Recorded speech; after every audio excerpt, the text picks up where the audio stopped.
আলাইকুম। তো আমি আজকে ফুলুরি ভর্তা, তো আমি 5টা ফুলুরি নিয়েছি, ওইটা একটু হালকা তেলে ভেজে নিয়েছি যাতে ওর কাঁচা গন্ধ না থাকে।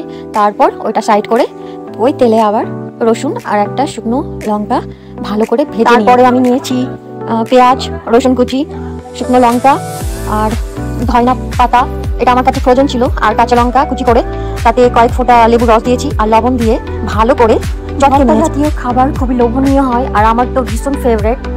যারা আমার ভিডিও দেখছো, যারা নতুন এসেছো তাদেরকে অসংখ্য সমস্ত ফুলগুলো ভালো করে চটকে নিব এবং ম্যাশ করে নিব ভালো করে, যাতে একটু দানা দানা দানা হয়ে থাকে, খেতে ভালো লাগে। তারপরে আমি যে তেলে ভেজেছিলাম ওই তেলটা আমি, তোমাদের সাপোর্ট আমার খুবই দরকার, খুবই।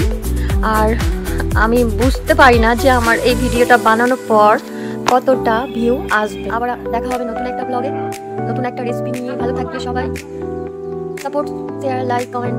আল্লাহ খেয়ার।